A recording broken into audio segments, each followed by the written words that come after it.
Quero convidar você a fechar os seus olhos e curvar sua fronte comigo aqui para nós orarmos e buscarmos a presença do Senhor.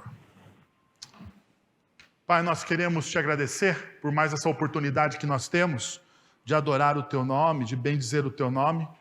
Queremos também, Senhor, colocar os nossos corações à disposição do teu Santo Espírito para que o Senhor trabalhe poderosamente através da tua palavra, Pai. Nós precisamos sermos moldados, transformados, alimentados, curados, ó Deus, neste momento de ministração que é do Senhor, ó Deus, é para a glória do Senhor. Então nós te pedimos, Pai, por favor, faça a tua obra no nosso meio, Senhor.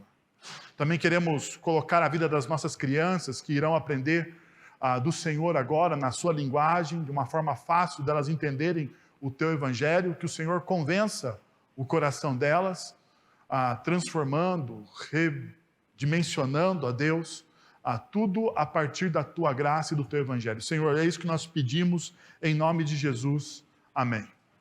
Muito bem, meus irmãos, nós estamos na série sobre a Reforma Protestante, nós estamos chamando essa série de Reformissão, a missão da igreja na perspectiva reformada. Primeiro, porque nós somos uma igreja reformada. Segundo, que dos motes, um dos lemas da igreja reformada é uma igreja reformada sempre se reformando, uma igreja reformada sempre se reciclando, repensando, realinhando os seus princípios e valores, não a qualquer vento de doutrina ou baseado em qualquer confissão de fé, apesar de nós subscrevermos algumas das confissões de fé mais importantes ou mais sólidas da história da Igreja Reformada. Mas a nossa reformição é a partir do que a palavra de Deus diz. Então, hoje pela manhã, nós trabalhamos o segundo ponto dos nossos princípios e valores da nossa comunidade, que é o amor, é o contexto de toda a missão. Mas uma das coisas que eu falei para o pessoal que estava aqui de manhã, não sei se você nos acompanhou aí, acho que o podcast ainda não subiu, mas se você ainda não acompanhou, uma das coisas que eu falei para o pessoal que estava aqui de manhã é que o amor que nós estamos falando aqui nos nossos princípios e valores não é o sentimento pós-moderno da nossa sociedade de amor, que é totalmente líquido, que é volátil, que ele tem um ponto final. O amor que eu falo aqui, o amor que nós colocamos, que nós alicerçamos os nossos princípios, é o amor que está alicerçado nas Sagradas Escrituras.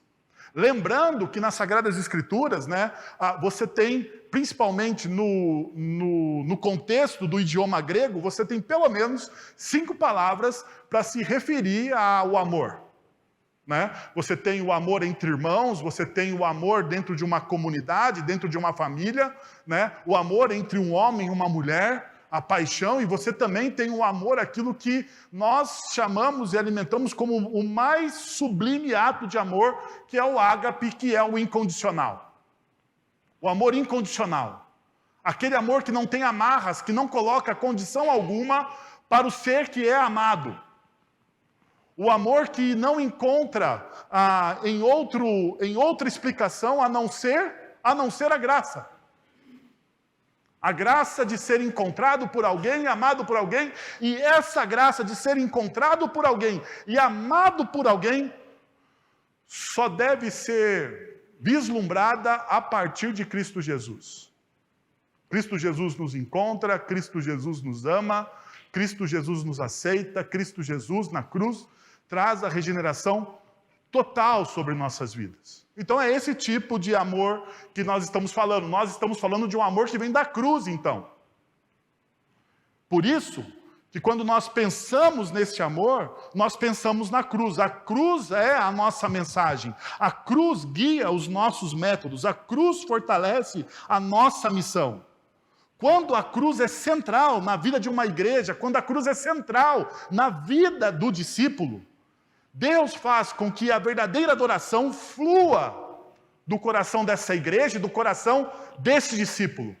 E como isso é materializado, como essa adoração é materializada, como esse amor é vivenciado, através das nossas ações e através dos nossos lábios.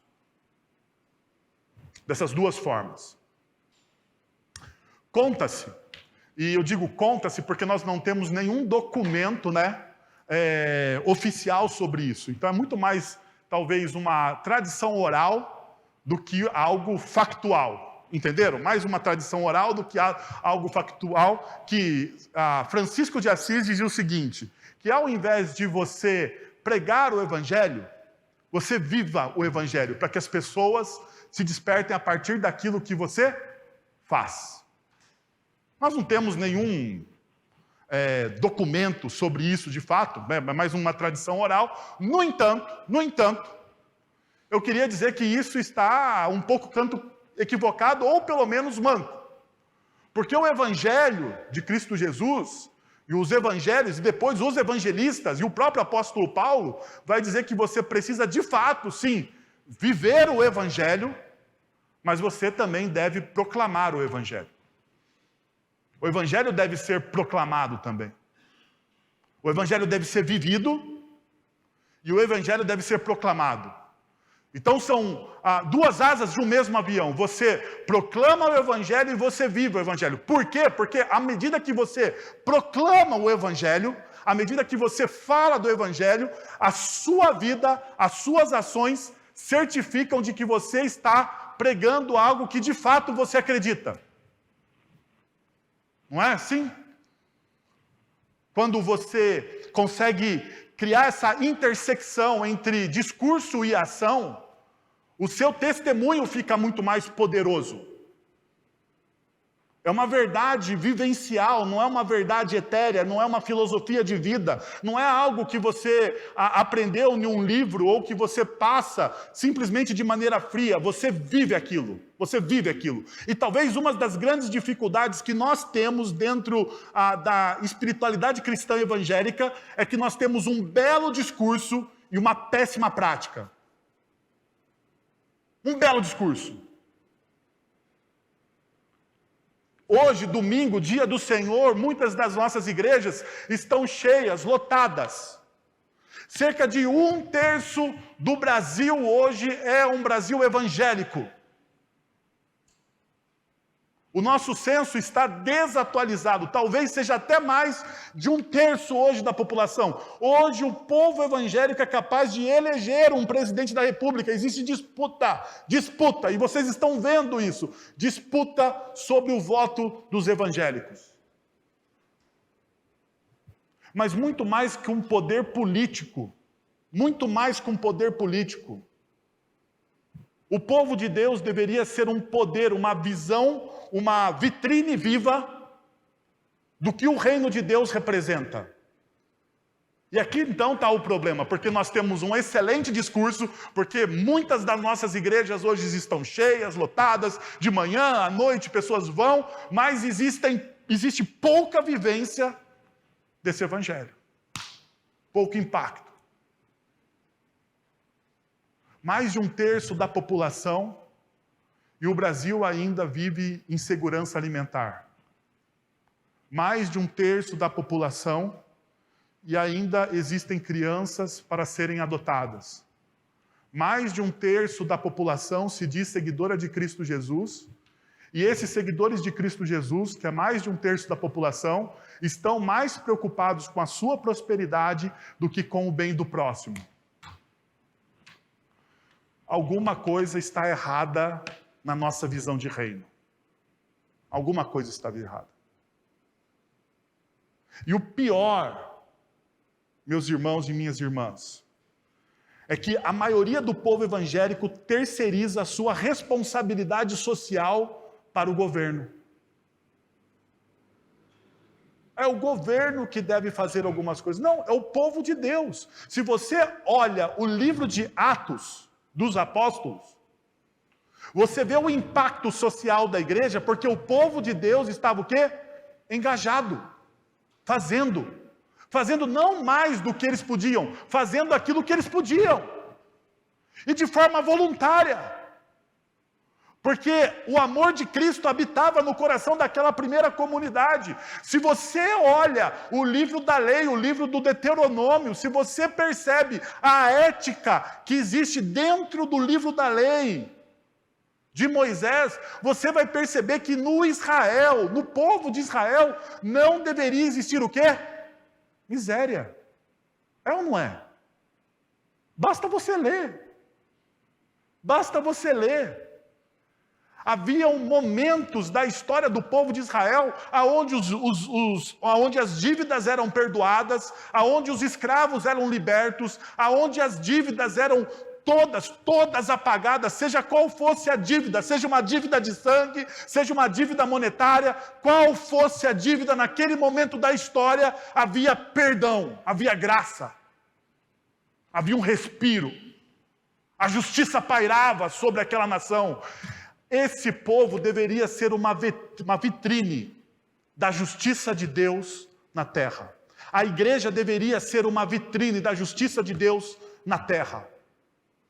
O grande problema é que nós estamos mais preocupados, assim como os nossos primeiros pais, o povo de Deus no Antigo Testamento, em salvar a sua própria pele do que em glorificar a Deus. Diante disso, eu gostaria de convidar você, então, à leitura do texto de 2 Coríntios, capítulo 5, a partir do verso de número 11. Lembrando que a carta de 2 Coríntios, segundo alguns estudiosos, talvez seja a terceira carta aos Coríntios, né? Porque se você ler os textos bíblicos, vai ver que tem a 1 Coríntios, você tem uma Coríntios que se perdeu na história e você tem aquilo que nós denominamos de 2 Coríntios. Uma outra coisa que é muito interessante você notar, que a igreja de Corinto, ela foi plantada praticamente pelo apóstolo Paulo e pela sua equipe missionária. No entanto, Paulo tinha uma grande dificuldade com aquela igreja. Paulo tinha uma grande dificuldade com aquela igreja. Ele tinha uma dificuldade com os irmãos de Corinto, ou os irmãos de Corinto, melhor dizendo, tinham uma dificuldade com o apóstolo Paulo. E a gente vê Paulo, tanto na primeira carta, quanto na segunda carta, defendendo uma única coisa: o seu apostolado, o seu ministério. Mas mesmo diante dessa defesa, perceba uma coisa que é intrigante. Paulo não desiste dos pessoal de Corinto. E talvez aqui seja a primeira lição que nós precisamos tomar para nossas vidas.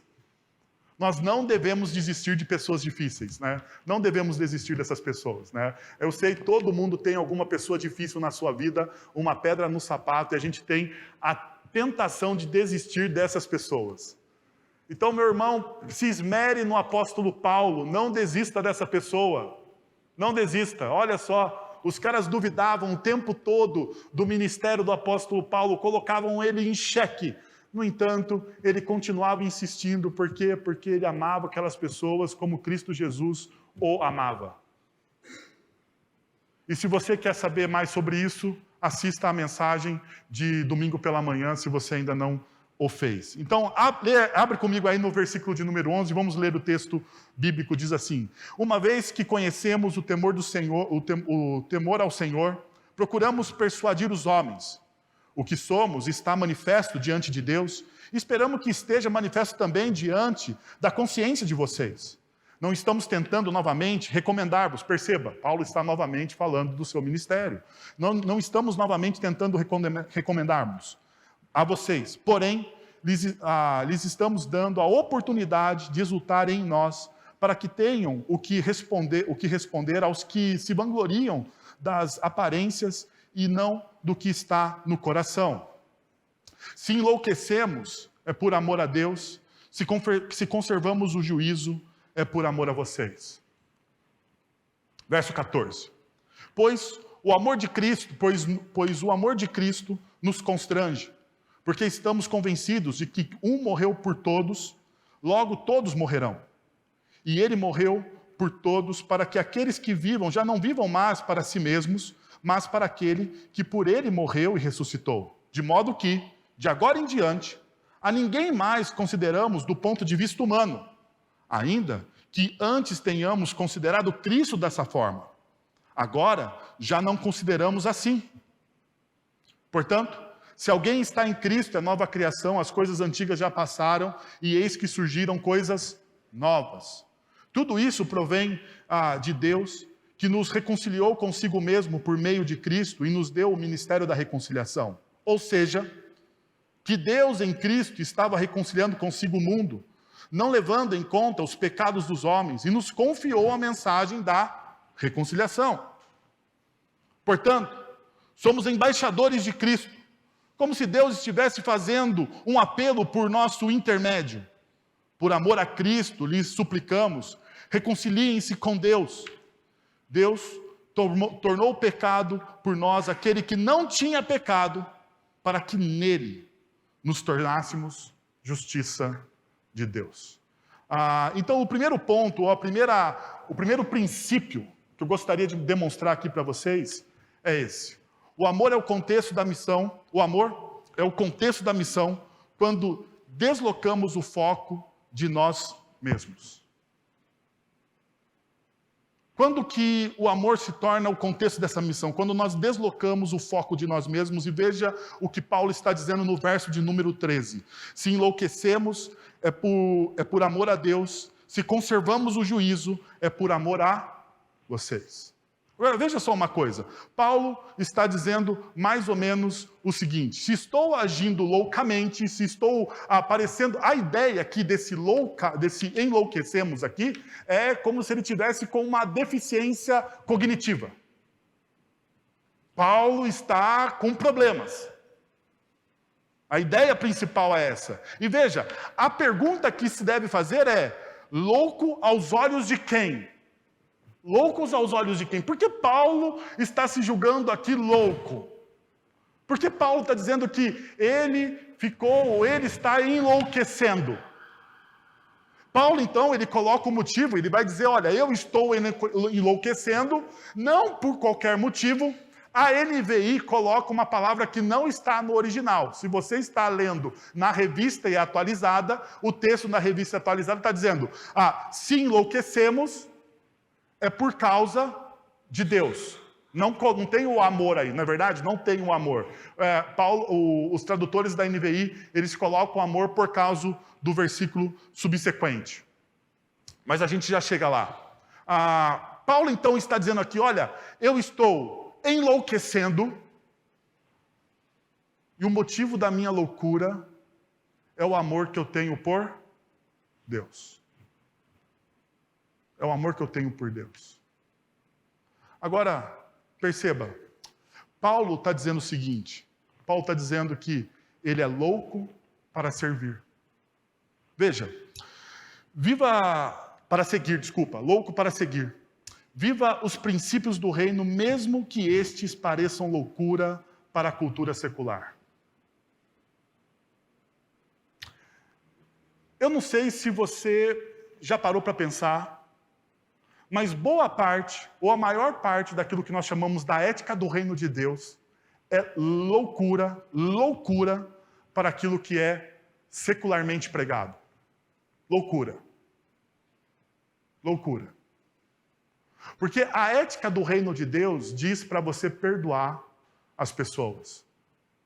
A ética do reino de Deus, segundo o Evangelho de Lucas, capítulo 6, quando Jesus trata do Sermão do Monte, a partir da perspectiva de Lucas, ele diz o seguinte: se o seu inimigo estiver em necessidade, você vai e dá a ele o quê? Dá a ele aqui, o quê? Uma banana com o seu braço. Você não dá nada para ele. Você dá a ele o quê? Um tchau. O que você dá a ele?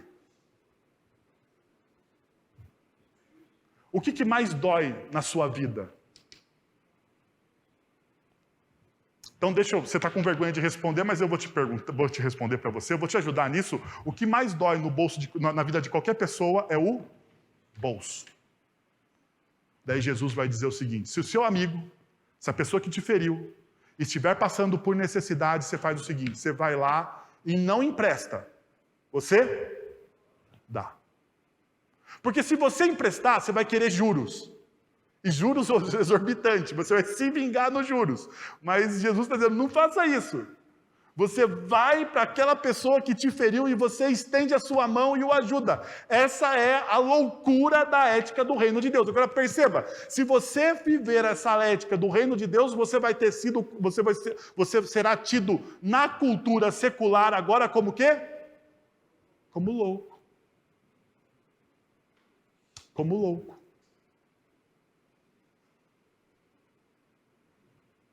Se alguém que te persegue pedir para você andar com ele 1 milha, o que o reino manda você fazer? Andar 2. Anda 2. Se aquela pessoa que te tira a paciência o tempo todo no trabalho, no colégio, na faculdade, no raio que o parta, porque todo mundo tem alguém que tira a sua paciência. Se essa pessoa te pede mais um tempinho, mais um minutinho, o que você faz? Você dá 2 minutinhos, você não dá 1, você dobra a aposta. E sempre vai ser assim no reino de Deus. Porque o reino de Deus esbanja a graça. O reino de Deus transborda a graça. E sempre será assim. Porque no reino de Deus não é dente por dente ou olho por olho. Porque no reino de Deus não se trabalha com a mentira. Porque no reino de Deus nós vivemos sobre a luz da verdade e sobre o poder da cruz de Cristo. No entanto, nós muitas vezes preferimos viver sobre a ética da cultura secular. Ela nos domina. Mas existe uma narrativa contrária. E veja, o apóstolo Paulo passa por isso, muitas vezes dentro da igreja, em um testemunho, quando ele dá testemunho fora da igreja. Agora, veja o que Paulo vai demonstrar até mesmo aos coríntios. Em 1 Coríntios, na primeira carta de Coríntios, no capítulo 1, no versos 20 a 24, olha o que Paulo está dizendo. Aonde está o sábio? Onde está o erudito? Onde está o questionador desta era?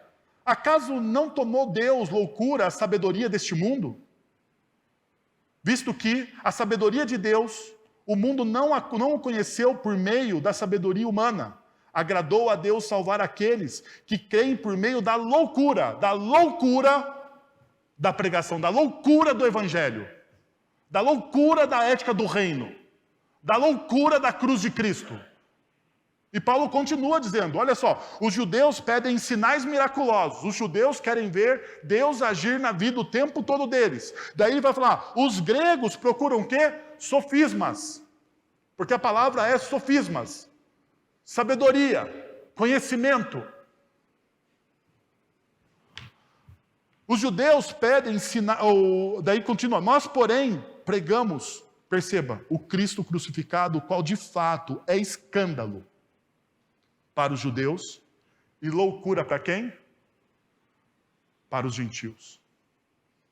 Ele é escândalo e loucura. Mas, para os que foram chamados, tanto judeus como gregos, Cristo é o poder de Deus e a sabedoria de Deus.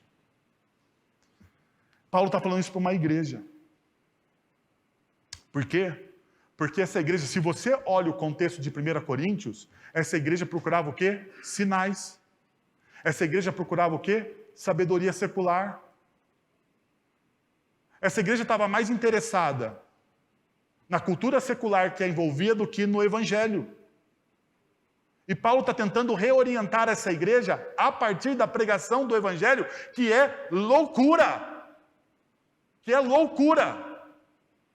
Mas veja só, isso acontece dentro da igreja e isso acontece também para com os de fora.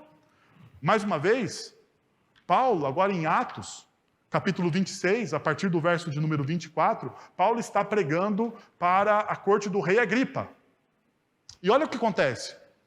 Ele está se defendendo, porque ele foi preso, ele está se defendendo. Então, a essa altura, Festo interrompeu a defesa de Paulo e disse em alta voz, você está o quê? Louco. Agora, se você pega o contexto do texto, você vai perceber por que Festo está dizendo que Paulo está louco. Porque Paulo está pregando o Cristo crucificado. Paulo está pregando o evangelho para a corte. Perceba, enquanto Paulo, ao invés de Paulo defender a sua honra diante da corte, Paulo faz o quê? Paulo prega o evangelho. Pergunta: se você tivesse que se defender, você pregaria o evangelho ou salvaria a sua pele?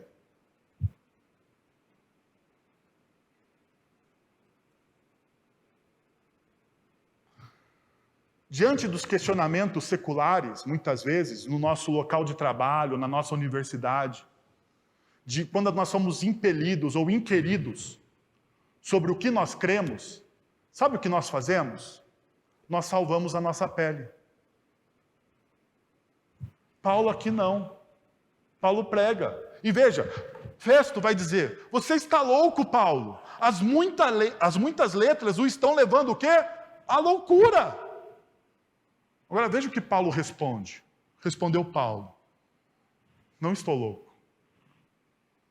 Excelentíssimo Festo, o que estou dizendo é verdadeiro e de bom senso. A palavra bom senso aqui é como se fosse sabedoria. O que eu estou dizendo aqui é sábio. O que estou dizendo aqui é de bom senso. O que estou dizendo aqui é verdadeiro e de bom senso. O rei está familiarizado com essas coisas e lhe posso falar abertamente. Estou certo de que nada disso escapou do seu conhecimento, pois nada se passou em um lugar qualquer. O rei Agripa, crês nos profetas? Eu sei que sim. Paulo pergunta ao rei, olha só, Paulo é tão bom de retórica que ele pergunta ao rei e ele mesmo responde a pergunta que ele faz ao rei. E o texto continua. Então Agripa disse a Paulo: você acha que em tão pouco tempo pode convencer-me de tornar-me cristão? Paulo responde: em pouco ou em muito tempo, peço a Deus que não apenas tu, mas todos os que hoje me ouvem se tornem como eu, porém sem estas algemas. Essa é a loucura do evangelho. Então, quando Paulo fala aqui que ele está ficando louco por amor a Deus, é porque ele está vivendo o evangelho. Ele está pegando as ideias ou aquilo que o discurso e transformando esse discurso em prática, em algo palpável. Ele está sofrendo pelo evangelho. Ele está sendo preso pelo evangelho. Ele está sendo perseguido pelo evangelho.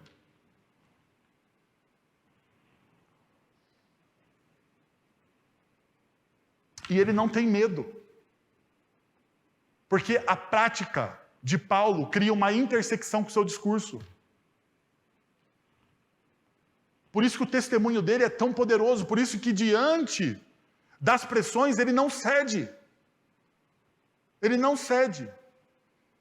Ele não cede porque o seu discurso não é apenas um discurso, mas é uma vivência. É algo ao qual ele desfruta de maneira real e viva. Agora veja, ele vai dizer também que se conservamos o juízo, e daí perceba, ele fala de duas oposições, né? Uma, eu estou ficando louco, e a outra, eu estou conservando o juízo. Então ele faz oposição. Oposição. Se conservamos o juízo, é por amor a vocês. Então perceba, se estou agindo com sensatez, se eu estou sendo sábio, é por amor a vocês. Veja, sensatos para servir. Ou melhor, sábios ou equilibrados, porque pode ser as possibilidades de tradução aqui. Paulo está dizendo: eu preciso ser sábio para servir. Mas servir como? Veja, sirva as pessoas em suas necessidades, não em seus desejos. O serviço não é uma moeda de troca para você ser amado. Nós precisamos entender que o nosso serviço não é uma barganha. E nós precisamos aprender a servir as pessoas nas suas necessidades, não nos seus desejos. Agora, deixa eu te falar uma coisa. Isso não vale só para aquelas pessoas que estão ao nosso redor. Isso vale para os nossos filhos, para os nossos amigos, para o nosso cônjuge, para todo mundo que está à nossa volta. Se você vai servir alguém, você serve essa pessoa não nos seus desejos, mas nas suas necessidades. Veja só, porque se você servir as pessoas somente pelos seus desejos, você está transformando essas pessoas, ou você está barganhando com essas pessoas para você se tornar alguém amado. Nem Deus faz isso. Deus não nos serve nos nossos desejos. Deus nos serve nas nossas necessidades. Quando você lê o final do Sermão do Monte, você vai ver que Jesus está dizendo o seguinte: homens de pequena fé, olhem os pássaros dos céus. Nos pássaros dos céus, eles semeiam. Eles trabalham. Não, mas no entanto eles comem. Daí Jesus olha para os lírios do campo. Os lírios do campo, eles não tecem, eles não produzem o tecido. No entanto, eles se vestiram melhor do que quem? Em toda a sua glória. Se Deus alimenta os pequenos animais, como os pássaros, se Deus veste tão bem os lírios do campo, vocês que são filhos, não serão muito mais bem alimentados e cuidados? Então aquilo que vocês, daí Jesus vai dizer, aquilo que vocês precisam, necessidades. Deus não vai deixar o quê? Faltar. Deus não está falando de desejos. Deus está falando daquilo que eu preciso. Deus trabalha e sustenta aquilo que eu preciso, as minhas necessidades. E não os meus desejos. Para que eu não me torne o quê? Um filho mimado. Agora veja, se você, como pai, assim como eu, dermos tudo aquilo que os nossos filhos desejam, o que eles vão se tornar? Crianças insuportáveis. Porque é isso que pessoas mimadas se tornam. Crianças imaturas e insuportáveis. Não é verdade? Porque eles têm tudo. Eles não sabem ouvir não. Eles não sabem ouvir não vai dar. Não temos possibilidade. Você precisa esperar. Quando isso não acontece, essas pessoas se tornam mimadas. Agora, o texto aqui está nos ensinando isso. Você precisa trabalhar com as pessoas nas suas necessidades. Então, veja que o texto de Paulo, ele vai trabalhar com a própria igreja de 1 em Corinto, o mesmo contexto da carta que nós estamos lendo. 1 Coríntios capítulo 3, versos 1 e 3. Irmãos, não lhes pude falar como a espirituais, mas como a carnais, como a crianças em Cristo. Dei-lhes leite e não alimento sólido, pois vocês não estavam em condições de recebê-lo. De fato, vocês ainda não estão em condições, porque ainda são carnais. Porque, visto que há inveja, a divisão entre vocês, não estão sendo carnais e agindo como mundanos? Paulo está dando para eles aquilo que eles precisam. Trabalhando nas necessidades deles. E se você lembrar, a igreja de Corinto queria ser a igreja mais espiritual da época. Essa era a paixão deles, serem tidos como os melhores, serem tidos como acima da média. E Paulo está dizendo, não, vocês não são. Vocês não são. Perceba que na segunda carta, Paulo vai reafirmar isso. Este é o nosso orgulho, a nossa consciência, dá testemunho de que nós temos conduzido no mundo, especialmente em nosso relacionamento com vocês. Veja, como é que Paulo conduz o relacionamento dele com essa igreja? Com santidade e sinceridade provenientes de Deus, não de acordo com a sabedoria do mundo, mas de acordo com a graça de Deus. Como nós devemos conduzir os nossos relacionamentos com as pessoas que estão à nossa volta? Como? Com santidade e com o quê? Sinceridade. Você quer ter bons relacionamentos, relacionamentos duradouros, você precisa considerar os seus relacionamentos como algo santo. As nossas relações são santas. E sabe por que as nossas relações são santas? Porque nós estamos lidando com pessoas que são a imagem e semelhança de Deus. Por isso são santas. Nós estamos lidando com pessoas ou com seres criados, não a nossa imagem ou a imagem aleatória da biologia. Não. Nós não somos um acaso. Cada ser humano criado, segundo a teologia cristã reformada, é um ser humano criado à imagem e semelhança de quem? De Deus. Então os nossos relacionamentos, eles são santos. Tanto que Paulo, em uma outra carta, vai dizer que as conversas, que os diálogos de vocês sejam o quê? Sejam regidos, alicerçados, sejam transbordantes em salmos, cânticos, hinos espirituais. Por quê? Porque eles são santos. São santos. Vocês não devem ter no meio de vocês conversas tolas, maliciosas. Porque vocês são santos.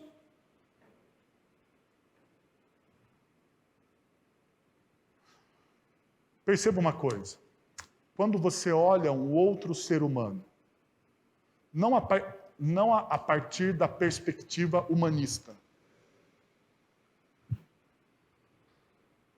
de que ele é um conglomerado de células, mas a partir da perspectiva divina, que ele era um ser projetado à imagem e semelhança de Deus, Criador de todas as coisas. Isso muda? Muda a forma com que você olha a pessoa? Então vem comigo. Se você olha um bebê no ventre da mãe, não como um conglomerado de células, mas como um ser projetado à imagem e semelhança de Deus, você pode ser a favor do aborto?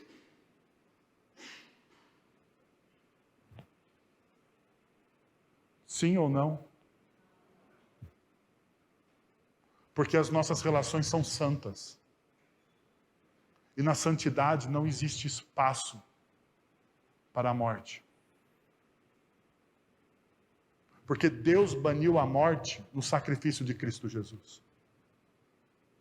As nossas relações são sinceras.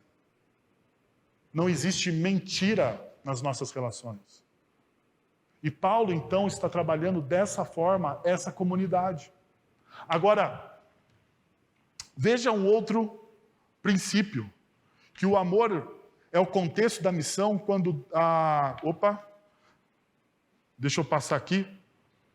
Que o amor é o contexto da missão, pois em Cristo tudo se faz o quê? Novo. Portanto, se alguém está em Cristo, é nova criação, as coisas antigas já passaram, e eis que se fizeram o quê? Coisas novas. Perceba, o Paulo está dizendo o seguinte, olha, em Cristo, Deus está renovando todas as coisas, a partir do sacrifício de Cristo. E veja, não é somente você crer em Cristo ou você ter uma consciência de Cristo. Paulo está colocando aqui o em Cristo. E isso aqui faz toda a diferença quando você está lendo. Porque Paulo está dizendo, em Cristo, alicerçado em Cristo. É assim que a gente vive. Então não é uma consciência da fé, não é um conhecimento de fé, não, é uma experiência em Cristo, é uma experiência vivencial em Cristo. A pergunta que deve ser feita, então, é quais os efeitos de você estar em Cristo? Como que você experimenta isso? A primeira coisa, e Paulo está fazendo o argumento contrário, né? Ele começa explicando para depois lançar o fundamento. Então, quando você olha o verso 17, você precisa olhar os dois versos anteriores, o verso de número 15 e o verso de número 16. Então, o verso de número 15. Ele morreu por todos, para que aqueles que vivem não vivam mais para si mesmos, mas para aquele que por ele morreu e ressuscitou. Qual é o princípio? Aqueles que estão em Cristo não vivem mais para si mesmos.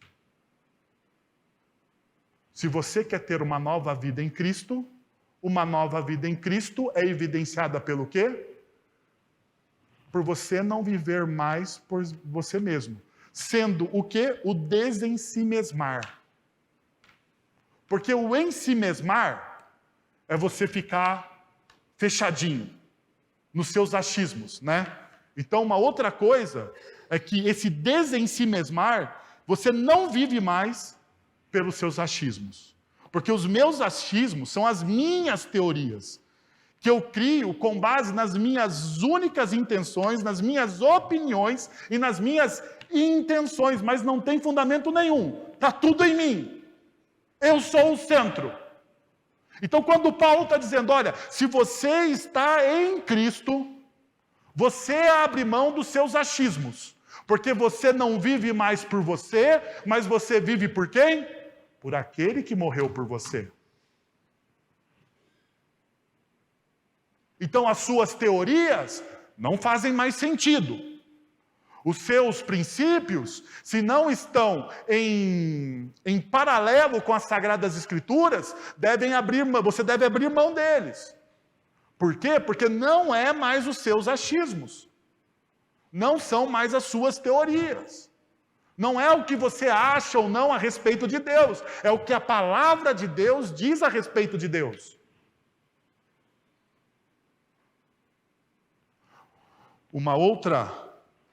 Um outro princípio que Paulo coloca é o verso 16. De modo que, de agora em diante, a ninguém mais consideramos do ponto de vista humano, ainda que antes tenhamos considerado Cristo dessa forma, já que não o consideramos mais assim. Veja só, Paulo está dizendo o seguinte: nós não consideramos Cristo ou qualquer pessoa a partir do que vemos, do ponto de vista humano. Não julgamos ninguém mais pelo que possui ou pela sua aparência. Mas você deve dizer, mas por quê? Vamos lembrar de uma coisa. Paulo, ele era contemporâneo de Cristo? Sim, Paulo era contemporâneo de Cristo. Paulo ouviu a respeito de Cristo. Paulo deve ter, provavelmente, alguns estudiosos dizem que provavelmente Paulo deve ter ouvido alguns dos sermões de Cristo. Paulo, no Evangelho, não é figura central.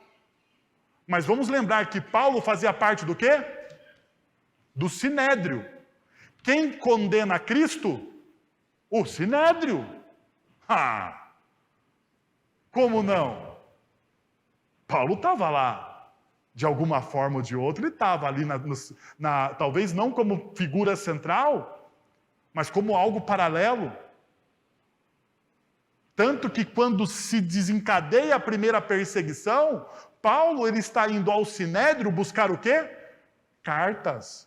Cartas de autorização para caçar quem? Os cristãos. Trazer-os vivos ou mortos. Então Paulo está dizendo, olha só, teve um tempo que eu considerei Cristo pelo que eu via de forma humana. E nós consideramos às vezes as pessoas não a partir da santidade das pessoas que são feitas à imagem e semelhança de Deus. Nós consideramos as pessoas a partir dos meus achismos. Porque é nos meus achismos que eu tenho os meus preconceitos. Então, quando a gente chega, ou quando a gente vê alguém diferentão, a primeira coisa que a gente fala é: esse cara não é crente. É ou não é verdade? Então, vou contar uma experiência para vocês. Faz tempo que eu não o vejo, mas eu tenho um amigo chamado Quelé. Quelé, ele é um pastor de uma comunidade, numa igreja underground. Sabe o que é uma igreja underground? É difícil de falar. É uma igreja assim para gente diferentona. E o Quelé, ele foi tatuador. Um dos melhores tatuadores da capital. E ele tem o corpo inteirinho tatuado. Sem brincadeira. Inteirinho. Eu vi uma vez o Quelé, quando vai falar em algumas igrejas mais tradicionais, ele usa manga comprida e tal, né? Mas a mão dele é tatuada. Então, você olha para as mãos, você vê que ele é todinho tatuado. Se você olha o Quelé de longe, considerando os nossos preconceitos, o que você pensa dele? Esse cara não é crente. Esse cara é um perdido. Esse cara é um arruaceiro. Mas a partir do momento que você conhece o Quelé, você vê que ele é um homem de oração. E você acha assim, eu não sou tão crente que nem esse homem. Por quê? Porque a gente não dá oportunidade, muitas vezes, para o diferente. E esse é um problema da igreja. Um problema da igreja é não dar oportunidade para aqueles que são diferentes. Nós nos fechamos naqueles que são iguais. E nós nos vangloriamos disso. Isso é uma vergonha para a igreja. É uma vergonha. Aqui deveria ter gente diferente, esquisita. E a minha oração é para que Deus traga gente diferente, esquisita, e que essa igreja fique cheia de gente diferente e gente esquisita. Sabe por quê? Porque a gente precisa exercitar a multiforme graça de Deus. E a multiforme graça de Deus se manifesta dessa maneira, com gente diferente e gente esquisita, que não é igual a mim. E que é diferente e esquisito porque eu parto do meu pressuposto de diferente e esquisito. Porque eu posso ser diferente e esquisito para um monte de gente. Mas eu preciso entender isso. E Jesus, ele pede para a gente redimensionar isso. Então, perceba o que Paulo está fazendo. Paulo está desconstruindo a igreja a partir dos seus princípios e valores e reconstruindo uma nova forma. Então veja, o último ponto. O amor é o contexto da missão, porque recebemos o ministério do quê? Da reconciliação. Nós recebemos isso. E olha o que o texto vai dizer. Tudo isso que eu falei para vocês até agora é o que Paulo está dizendo. Tudo isso que eu falei provém do quem? De Deus. Que nos reconciliou consigo mesmo por meio de Cristo e nos deu o ministério do quê? Da reconciliação. Nós temos que ter, por obrigação, nós temos que ter gente diferente, esquisita aqui. Porque Deus nos deu o ministério da reconciliação. Nós estamos reconciliando tudo. E todos. Porque Paulo está dizendo isso. Ou seja, que Deus em Cristo está reconciliando consigo. Veja, o mundo, toda a criação, tudo que existe, tudo que é visível e invisível, em Cristo, Deus está reconciliando. Não levando em conta o quê? Os pecados dos homens. E por que Paulo está falando isso? Porque em Gênesis capítulo 3, quando o homem e a mulher fazem a opção de viverem distante de Deus, toda a criação sofre a queda por causa de quem? Do homem e da mulher. Então Paulo está fazendo uma teologia bíblica completa. E nos confiou uma mensagem. Lembrar que eu disse para vocês? Que é vivência e discurso? Deus nos confiou o quê? Uma mensagem. Qual é a mensagem? A mensagem da reconciliação. É assim que Deus está falando com a gente. E daí veja, quando Paulo trabalha esses dois princípios aqui, ou quando Paulo está dizendo, olha, vocês receberam o ministério da reconciliação, vocês têm a mensagem da reconciliação, nos versos seguintes, Paulo vai dizer o seguinte, que nós somos então os embaixadores de Cristo. Nós somos embaixadores de um reino. E aqui está uma das coisas mais importantes que Paulo está dizendo aos coríntios. Nós somos cidadãos de uma outra pátria. Essa é a verdade. E daí eu vou dizer aqui uma coisa que geralmente eu não faço uma crítica pública. Não vou fazer, mas eu vou fazer e não vou fazer ao mesmo tempo. Eu estava lendo um pastor que é um ativista humanitário, mais à esquerda do espectro político, e ele estava dizendo o seguinte, e uma das coisas que ele colocou, ele falou assim, que todo cristão, antes, perceba, cosmovisão, todo cristão, antes de ser cristão, ele é brasileiro. Essa afirmação está errada ou está certa?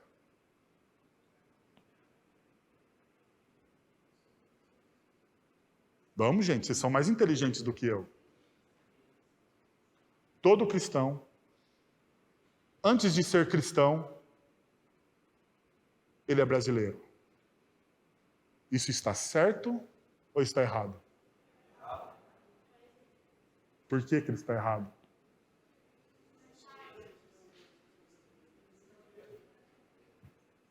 Porque a nossa pátria não é essa. Por isso que ele está errado. A nossa pátria não é essa.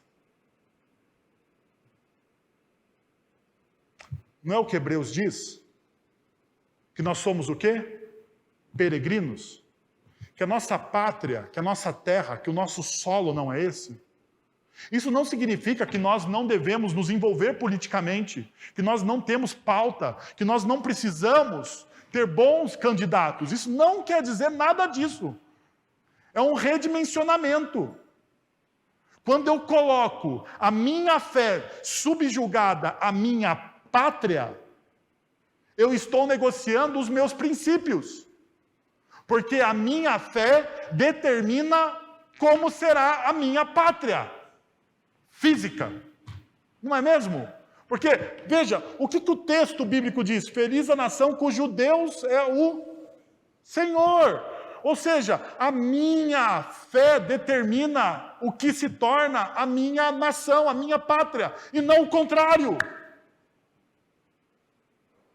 Caso contrário, não seremos embaixadores do reino, seremos embaixadores deste reino. E aqui está o grande problema de alguns irmãos que são muito mais humanistas do que cristãos, porque eles querem redenção sem a cruz. Como você tem redenção e transformação de pessoas sem a cruz? Nós abandonamos a mensagem do reino e vamos pregar um humanismo melhor. De maneira nenhuma. Nós somos embaixadores de um reino que está sendo instalado. E o reino deste rei, o rei deste reino, está voltando. E o rei deste reino vai reivindicar todas as coisas, inclusive esta pátria. Porque é dele já. Porque é isso que nós cremos. Então veja, nós somos embaixadores, e o texto vai continuar e vai dizer o seguinte, que nós somos não somente embaixadores, mas que nós somos uma vitrine do poder e da ação de Deus. As pessoas, porque o texto bíblico vai dizer o seguinte, que nós nos tornamos então o apelo de Deus. Perceba, Paulo vai dizer o apelo de Deus. Qual que é a ideia aqui? A ideia é que quando a sociedade vê você, ela vê Deus fazendo o apelo através da sua vida. Você se torna uma vitrine do poder e da ação de Deus. É isso que nós somos. Se você é um embaixador, automaticamente você é uma vitrine do poder e da ação de Deus. Mas somente se você é um embaixador de uma outra pátria. Se você é um peregrino aqui. Se os seus olhos não estão aqui, mas os seus olhos estão naquele que é o autor e consumador da nossa fé. Caso contrário, você está perdido. Você não sabe para onde você está indo. Eu queria então lançar 3 desafios para vocês. E a gente está encerrando. Desloque o foco de você. Seja louco para seguir e sensato para servir. Tira o foco de você. Você não é aquilo que as pessoas disseram no curso de coach que você fez, que você é a última bolachinha do pacote. Não. Você não é isso. Te enganaram e você perdeu dinheiro.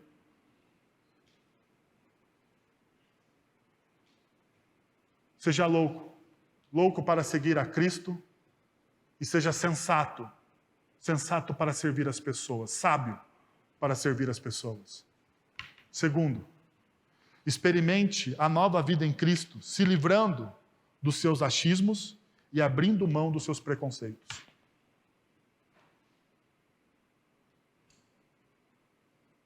Você quer ter uma nova vida em Cristo? Abra mão. Cristo vive em você. Abra mão dos seus achismos. Você quer ter uma nova vida em Cristo? Se torne um catalisador de pessoas. E acabe com seus preconceitos. Terceiro, você é um embaixador de Cristo. Se você é um embaixador de Cristo, sua vida é uma vitrine do poder e ação de Deus. Quando as pessoas olham para você, o que as pessoas veem? Elas veem a ação e o poder de Deus? Elas veem um testemunho fiel e digno? Elas veem alguém que não pertence a este mundo e elas ficam se perguntando por que esse cara faz o que ele faz? Se você é assim, eu quero te dar um incentivo. Continue. Deus vai honrar a sua vida. Se você está perdido e não sabe, talvez hoje seja a noite de você voltar para braços do Pai e abraçar um novo cristianismo.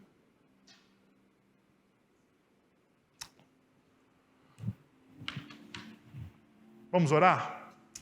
Pai, nós queremos te agradecer por tudo que o Senhor fez nessa noite, pela essa palavra.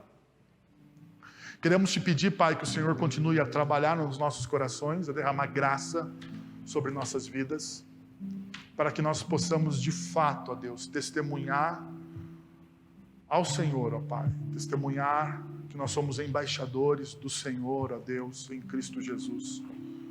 Que as pessoas possam ver nas nossas vidas o poder e a ação de Deus, um bom testemunho, ó Deus, uma intersecção entre discurso e prática, para que o Teu nome seja glorificado, Deus.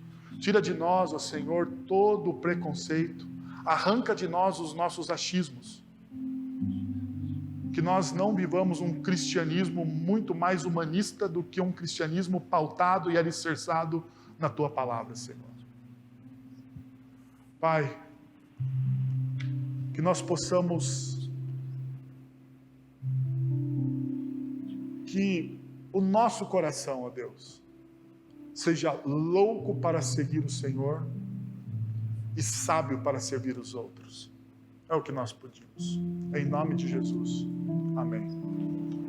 Vamos receber a bênção? Agora, irmãos, que a graça de nosso Senhor e Salvador Jesus Cristo, o amor de nosso Deus e Pai, o conselho, o consolo, o poder e a ação do Santo Espírito de Deus estejam sobre vocês agora e pelos séculos dos séculos. Amém. Deus abençoe, que você tenha uma semana abençoada na graça e no poder de nosso Senhor Jesus Cristo.